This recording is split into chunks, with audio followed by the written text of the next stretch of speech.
I take a walk through the desert one day, and I just can't bear the heat. I can feel those blisters rising on my soul, on the soles of my 2 feet. Hi, I'm Sarah. I can't remember the last time I felt happy.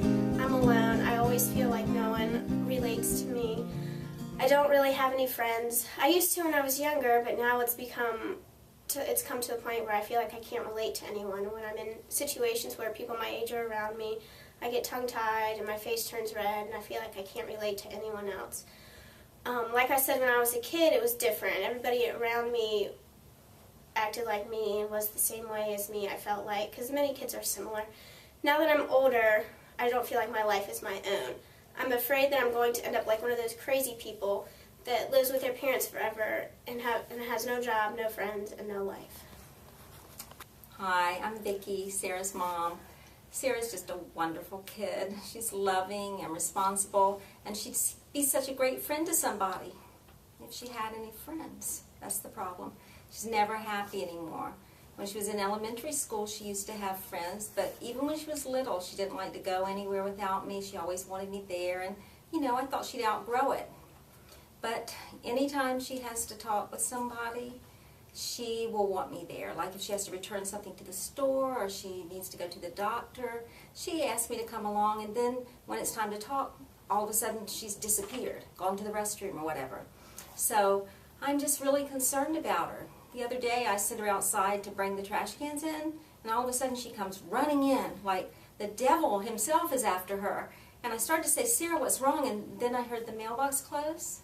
The mailman had delivered the mail. She was afraid she would have to say hello to him because he's a nice, friendly guy. It's just really sad, and I'm so concerned, and I hope that the counselor will be able to help her. Hello, I'm Erin McNair, but you may call me Erin. I'm a mental health counselor who uses a person-centered approach to counseling sessions. Person-centered therapy was founded by Carl Rogers, and one of its main constructs is the belief that clients have the means within themselves to alter their attitudes and behaviors with help from an empathetic therapist, me, who displays 3 main qualities. Congruence, which is the ability of a therapist to be genuine and to be themselves in the interview. The second quality is empathetic understanding, which is being able to sense the meaning and feeling in what the client is expressing, and to be able to communicate this back to the client. The third quality is a unconditional positive regard, which means that there is a climate of openness, acceptance, and non-judgmental attitude between the therapist and the client. This is my approach to therapy. I really didn't want to come in today, but my mom made me. She thinks I'm depressed or something. So you didn't want to come in today, but your mom thinks you're depressed about something? Yeah, I didn't want to come in. I have other things that I could be doing with my time, like watching TV or writing in my diary. You like watching TV and writing in your diary? Yeah, I like watching those reality shows on MTV. Those reality shows where all the kids have so many friends and seem so happy. Sometimes I write in my diary about it because that's not how my life is at all. It seems like you like to watch kids your own age and write in your diary about it.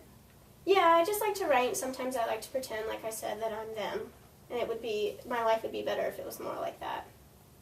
Okay. And if I had a friend like that, or even like they do, that I could sort of relate to and talk to.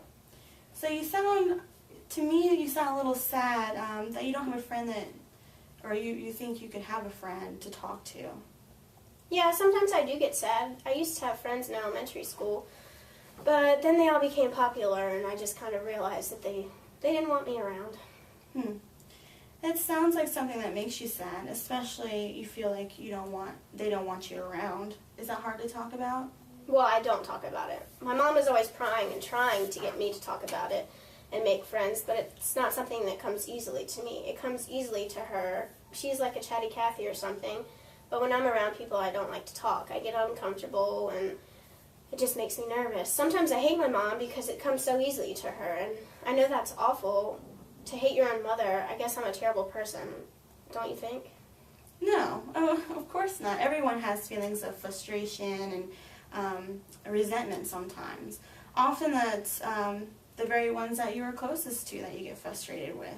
I can see that you have a lot of frustration, especially with those feelings of wanting to run away.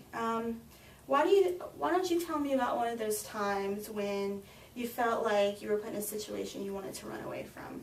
Well, 2 weeks ago, my mom forced me to go to a party, and I really didn't want to go, and I knew the only reason that I was invited was because the girl throwing the party was a friend of my mom's, well, her daughter. Her mom was a friend of my mom's, sorry. And I knew that was the only reason that I was invited, so I was going to pretend to go, and I was going to pretend like I had a great time and all of this. But then my mom sat outside and watched me walk in, so I had no choice but to go. I got very, very nervous when I walked in. I felt like all eyes were on me, and I didn't know what to do. I walked into this room of people, and I felt like everyone was staring at me. Seems like you're feeling overwhelmed and pretty stressed right then. Oh my gosh, it was worse than that. I felt like the spotlight was on me. I wanted to run out the door, but I couldn't because my mom was waiting outside, and I knew she would still be there, or at least I felt like she would be. So I walked really fast into another room where there was just one boy. He looked at me like I was kind of strange, and I think I was about to cry, so that's probably why. Anyway, he didn't say anything, so I just sat down. Okay. Well, it sounds like you're handling things the best way that you could under the circumstances that you were put into. You were mad at your mom, you were feeling overwhelmed, but you didn't run and you didn't cry. That's true. I think I did handle it pretty well considering the way I was feeling. It was kind of weird, though, sitting there with a guy and neither one of us was saying anything. He was fiddling with his phone, so after a few minutes, I just took out my diary and started writing in it. So it sounds like to me that you were more comfortable at this point, even though that you were in a stranger, you were in a room with a stranger. I got this feeling that maybe he was like me or something. I really didn't like maybe like he didn't like being in the crowd like I didn't like, so I wrote about him in my diary. That he was quiet but kind of cute, and in a funny way, it was just like us two nerds were hiding out. I wonder if he was hungry like I was. Well, I want to be open and transparent with you, and what I'm seeing is that you felt a bond with this boy, and you were afraid to speak to him, so you used your diary to say those things that you were afraid to say. Yeah, I think so. I wish I could have a friend, not really a boyfriend though, but just a friend that understood who I was and where I was coming from and could understand these things that I was going through. But I'm such a loser, no one wants to be around me. Even though you're saying to me that you're a loser and no one wants to be around you, I see you as a very deep person, very interesting, very personable, and I think that other people could easily find those qualities in you. Maybe even that boy at the party. Well, I did go out and get food after a while, and he told me I could have some. And then I told him that I hated parties like this, and he said he did too. I think his mom made him go too. But then he left, and I probably will never see him again. I feel like I probably should have got his number. Okay. Well, it sounds to me like you felt a connection to this other boy, and maybe you had some of the same experiences. And when you didn't give him your number, you felt disappointment, but you didn't, and then you didn't try to see him again. Yeah, that's true. I am disappointed, and I always do things like that. Sometimes I think it would be nice if I just did some of the things that I really wanted to do, but then I get too embarrassed or afraid to do it, and I think it would make me a lot happier if I just followed through with some things. Okay.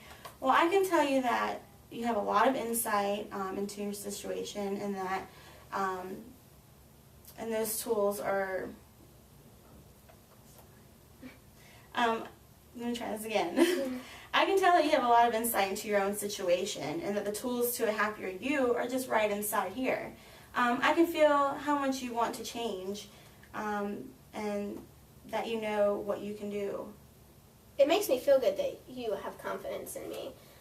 Maybe I can change. I want to have friends, and I'm not a bad person. In my mind, I am so different from the way that I appear. I really want to bring some of that out, and I hope that I can. Okay. Well, I can see that you are very different on the inside than you appear to be publicly on the outside. I believe that you have an ability and the motivation to reach your goals, and I will be right there with you through all these steps along the way.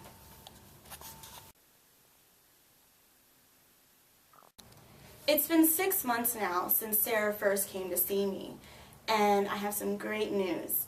Sarah's gone through a lot of progress. She's worked to make many friends, and she even has a boyfriend, that guy from the party.